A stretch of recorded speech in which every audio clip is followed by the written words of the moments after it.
Boa noite aos amigos, companheiros da Casa Espírita Joana d'Arc, que tem nos acompanhado nas nossas tarefas, nas nossas exposições, mensagens de Jesus, do Evangelho.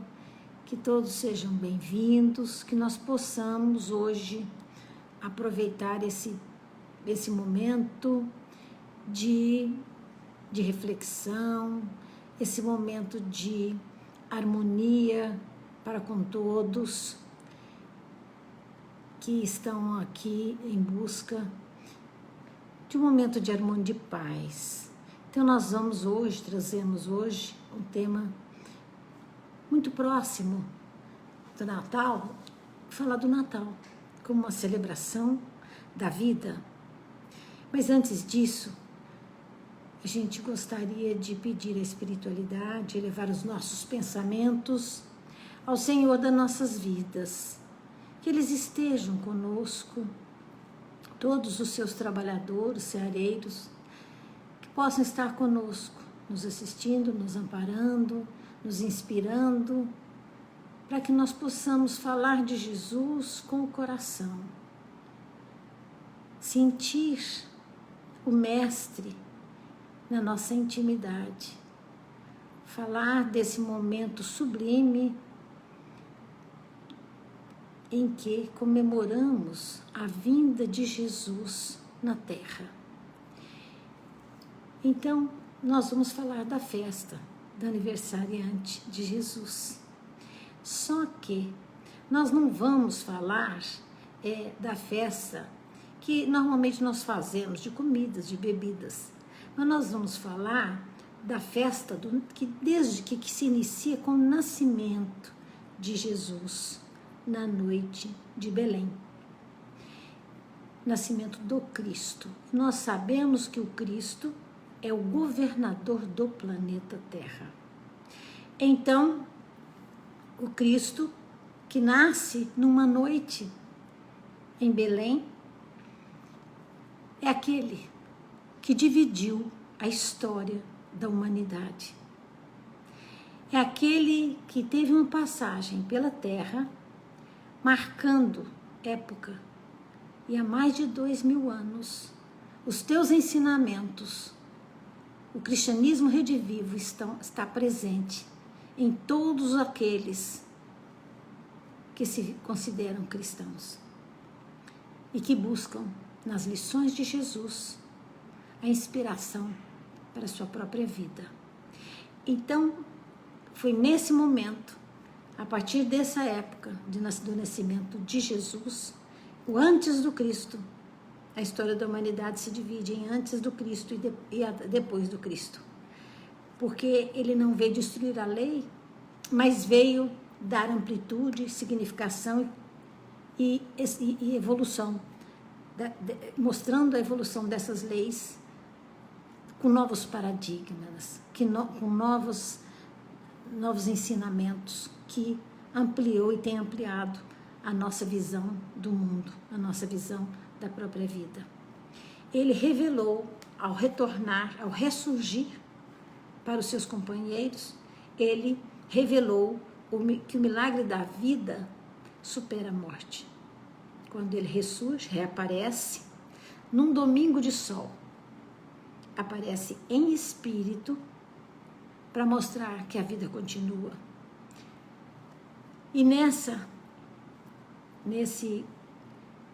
a partir desse momento, nós precisamos lembrar das dificuldades que o Mestre passou, do seu sofrimento, com as perseguições de que ele era vítima, com a inveja, com a maldade das criaturas que naquela época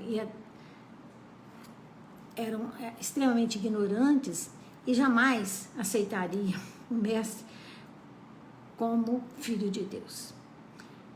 Então Jesus foi realmente ironizado, criticado, com muita perversidade.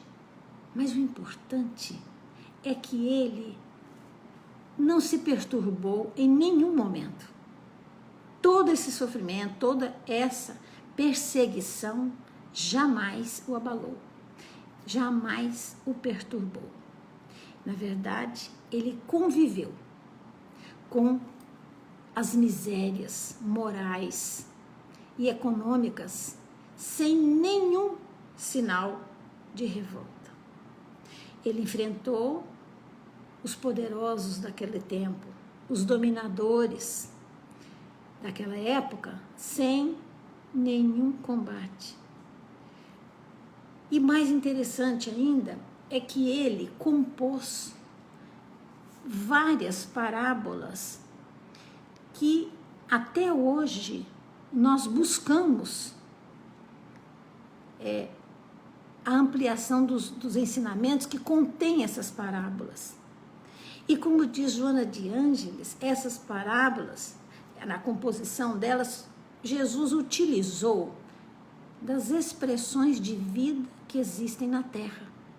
Ele usou o mar, as aves, ele usou a figueira, ele usou a mostarda, tudo que é expressão de vida foi utilizado na elaboração das suas parábolas, que nos trouxe tantos ensinamentos que ainda muitos de nós ainda não conseguimos alcançar em profundidade. Então, o mestre foi um grande exemplificador da fraternidade. Ele chegou ao planeta e desde criança ele se revelava uma alma generosa, uma grandeza de alma que a todos inibia, a todos que se aproximavam dele sentiam a sua grandeza, a sua vibração superior, extremamente fantástica para aqueles que o conheceu, que chegou até aquela época. Ele exemplificou a fraternidade nas experiências sociais que ele tinha em todos os lugares que ele chegava. Então, o aniversariante era dócil. Foi, na sua passagem pela Terra, apesar de ser o governador do planeta, de uma humildade extrema. Ele era extremamente dócil, mas extremamente firme nos momentos necessários. Ele amou a todos, mostrava esse amor incondicional, não só aos doentes, mas aos pecadores, aqueles que escolhiam o caminho do erro, o caminho dos equivocados. Todos sentiam a vibração do seu amor ao tocar-lhe as suas vestes ou se aproximarem dele. Então foi realmente um médico, o médico das almas, né? Porque ele curava os enfermos que o buscavam, que o procuravam, mas ele não apenas curava os enfermos, ele explicava a cada um que se aproximava dele, pedindo cura para sua enfermidade, ele explicava como curá-las. Muitos não entenderam. E ele dizia, vá e não peques mais. O que ele estava dizendo? Muda o roteiro de sua vida. Se modifica, se transforma. Então, quando alguém se aproximava dele, e que ele, às vezes, curava um paralítico, né? Alguém cego, e ele dizia, repetia, né? Para que as criaturas se tocassem quanto à necessidade de não pecar mais, no sentido de não praticar os mesmos erros, de evitar os equívocos. E Jesus, um espírito extremamente disciplinado, ele foi chamado ao testemunho, a fidelidade ao Pai que ele mostrou, o testemunho ao Pai, a sua fidelidade e a renúncia pessoal para cumprir a sua missão, a sua tarefa aqui na Terra. E nessa jornada, alguns até o traíram, outros, os próprios amigos o abandonaram. E aqueles que foram beneficiados não voltaram para agradecer. Os próprios familiares de Jesus não o compreenderam. E assim foi o mestre. Em toda esse momento ele fica só na cruz. Mas o seu amor, a grandeza do seu amor, o amor inesgotável de que ele era portador, jamais foi abalado. Então, nesses momentos só de solidão na cruz, ele ainda teve forças. Era um espírito de altíssima grandeza, de altíssima estatura moral, evidentemente, mas então ele teve forças para ensinar a todas as criaturas a grande lição do perdão. Essa é foi a grande proposta de Jesus, ensinar o perdão. Até então, existe a lei de mosaica, onde olho por olho, dente por dente. E Jesus vem reverter em outros parâmetros, em outros paradigmas, o paradigma do amor. Então ele ensina a lição do perdão. E, evidentemente, como ele exemplificava a fraternidade para com todos, né?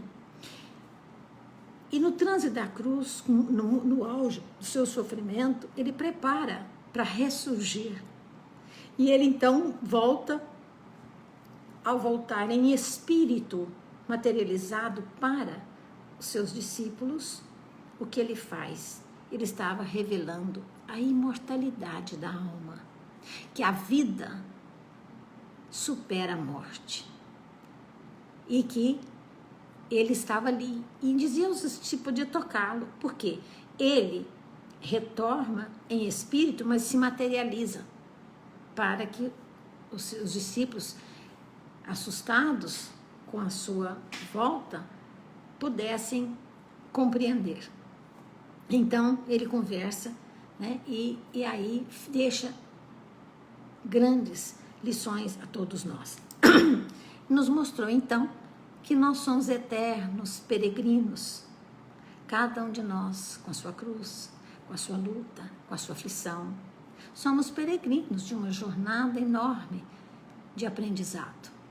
E nós só vamos vencer essa jornada laboriosa, como diz André Luiz, é preciso que nós aprendamos com aquele que foi o caminho, a verdade e a vida. Então, chegamos ao Natal, na comemoração desse aniversariante tão importante,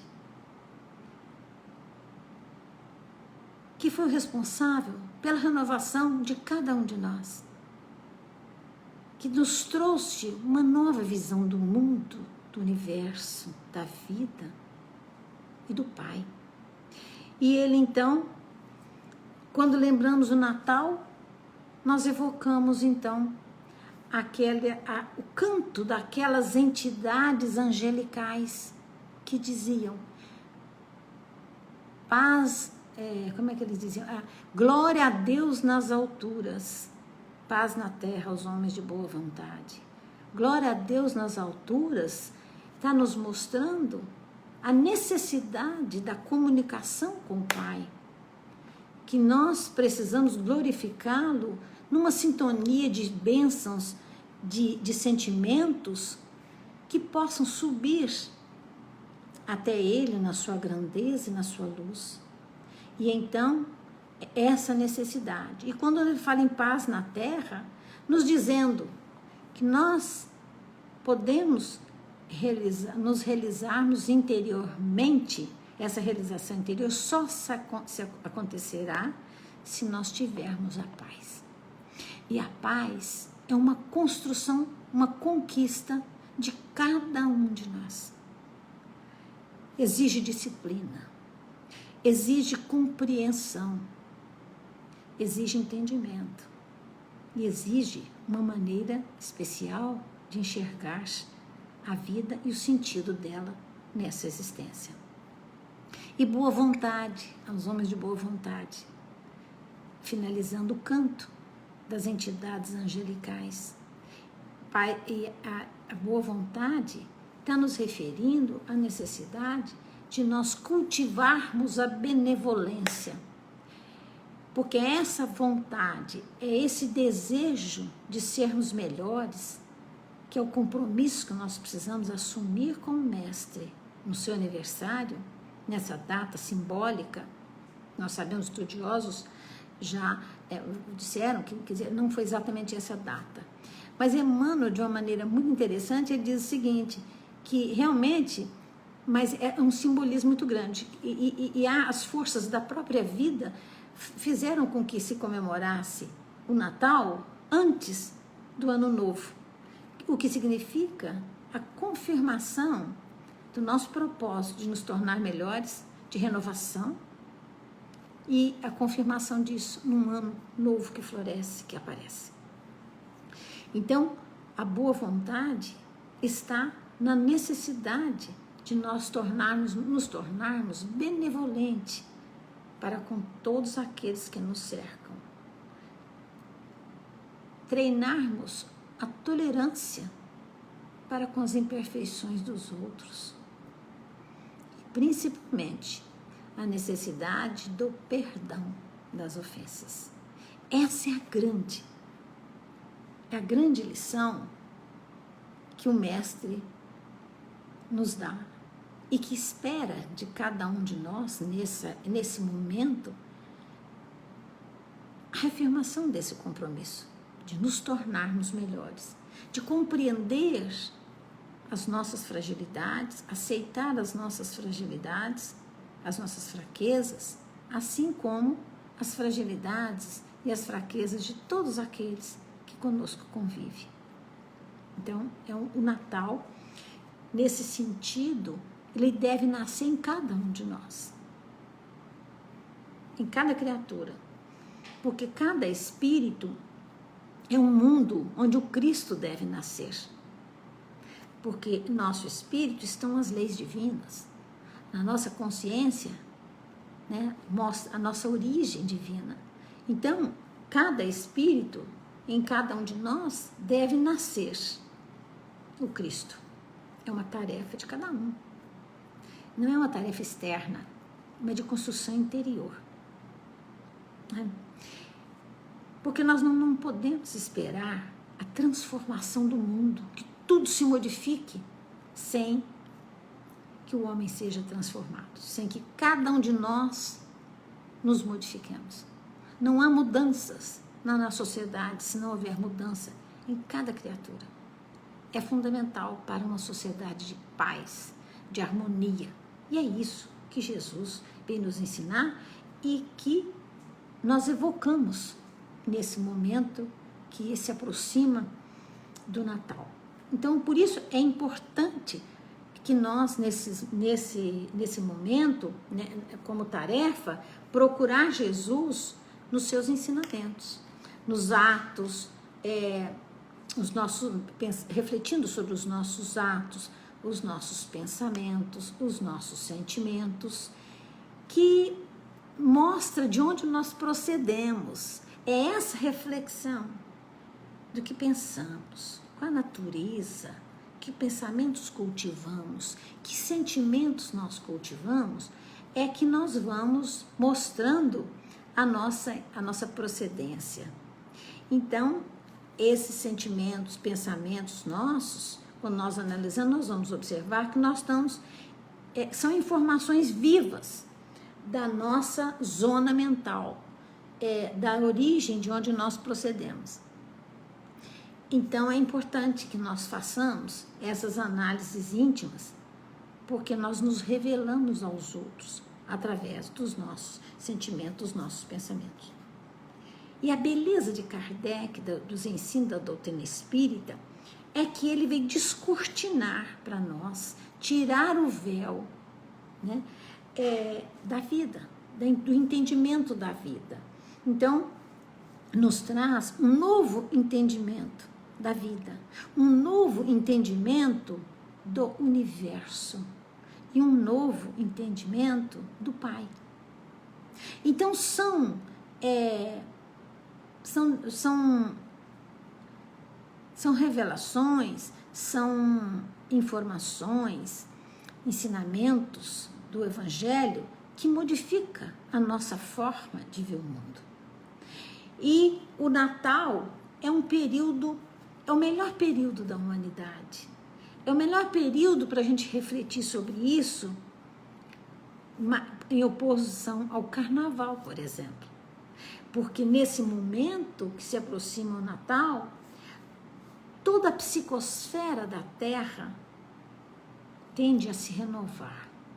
É diferente, é favorável para que nós meditemos sobre a nossa existência. Meditemos sobre os nossos propósitos existenciais, sobre os nossos propósitos com a nossa existência, com a nossa vida de cada dia, o sentido que nós vamos dar a essa vida, né?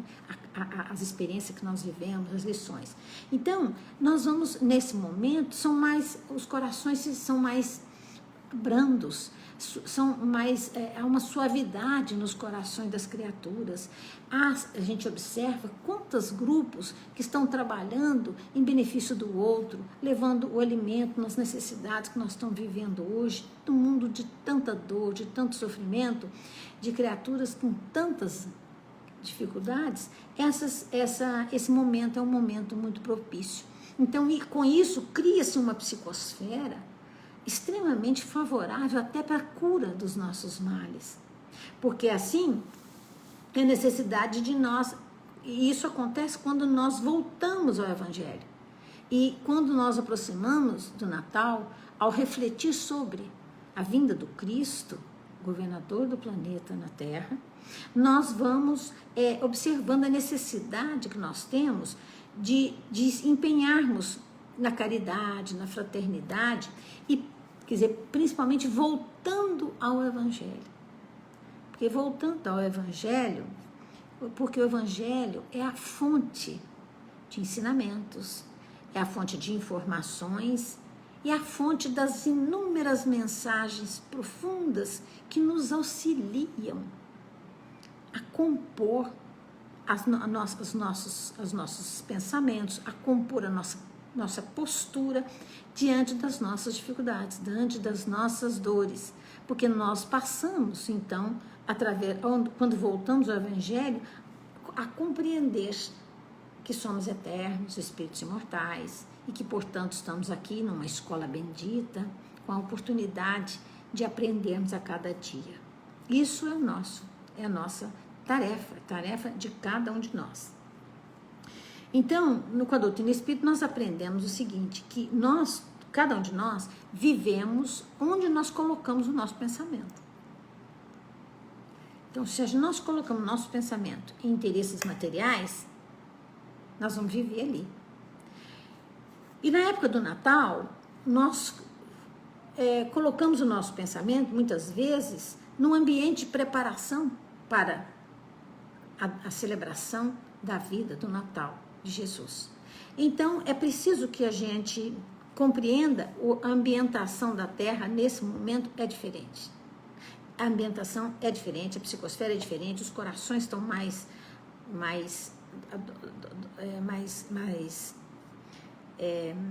brandos, né?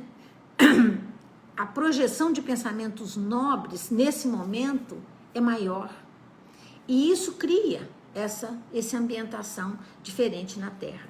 E sempre a presença de como se fosse um novo ciclo, um novo começo, uma nova oportunidade. E é interessante que Emmanuel diz o seguinte, numa mensagem, deixa eu ver como é que está aqui, ele diz assim, a mensagem tem o título de Rogativa do Natal. Ele diz, mestre, dissipa o nevoeiro que ainda nos obscurece o horizonte. Ensina-nos a amar como nos amaste. E não buscar, que nós não busquemos no outro o reflexo de nós mesmos. Veja bem que é de uma grande profundidade essa mensagem, essa rogativa feita por Emmanuel através do Chico, no livro Boa Nova. Então, é realmente uma rogativa necessária a todos nós. Que nós precisamos aprender a amar. Nós estamos ainda no beabá do amor. É preciso exercitar esse sentimento desde as atitudes mais simples às mais complexas.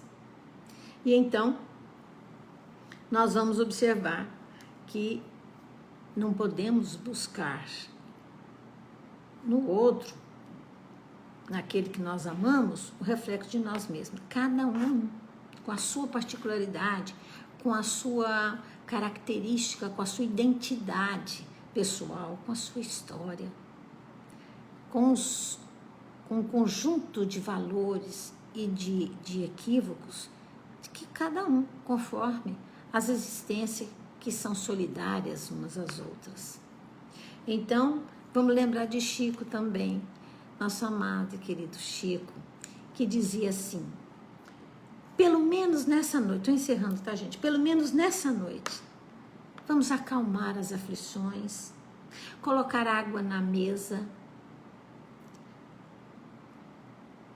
fazer o evangelho no lar, porque o aniversariante vem. É assim que o aniversariante vem. É a festa do evangelho no lar, no momento em que nós abrimos as portas para que o mestre possa vir. E no livro Boa Nova, Humberto de Campos diz o seguinte, que existem espíritos que são esclarecidos, mas existem espíritos que são evangelizados. Então, que Deus possa abençoar o nosso desejo de fazer parte do grupo dos espíritos evangelizados. Então, vai estar presente o que dar de presente ao aniversariante. Vamos lembrar de duas mensagens do Evangelho, que ele diz, vós sois o sal da terra, vós sois deuses. Será que ele estava mentindo? Será que ele estava nos enganando? Nós sabemos que não. Nós sabemos que o Pai é perfeito. Nós, na nossa imperfeição, nós podemos amar. Na nossa limitação, podemos amar. Mas é fundamental que esse amor tenha como base a humildade, a simplicidade.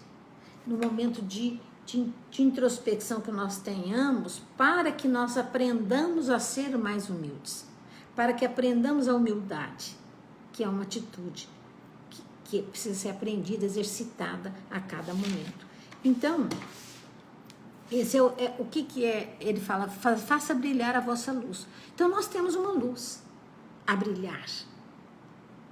O Cristo, são mensagens evangélicas, que nos diz, vós sois deuses. Quer dizer, nós temos o DNA divino, nós temos essa possibilidade. É claro que nós temos muitos momentos de introspecção com a própria natureza. No inverno, por exemplo, as dificuldades, é como se nós pegássemos os ciclos, né, da natureza, primavera, verão, outono e inverno.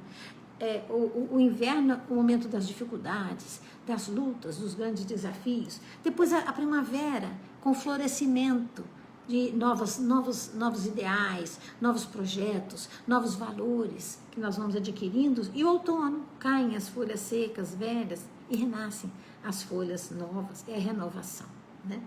Então, vamos finalizando. Emmanuel, no livro Fonte de Paz, tem uma mensagem chamada Natal do Cristo.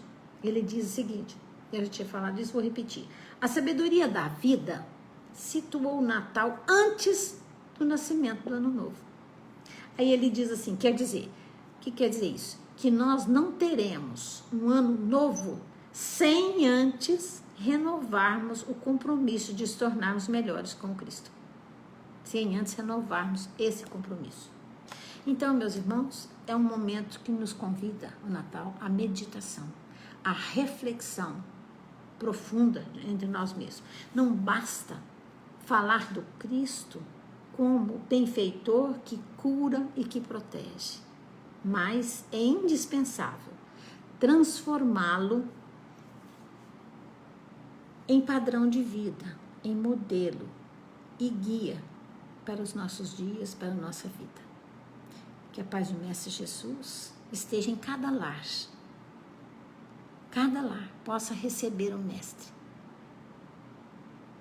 através das vibrações salutares, nobres, que nós vamos emitir nessa noite, numa comunicação profunda com Jesus, que espera por todos nós. Boa noite, muito obrigada.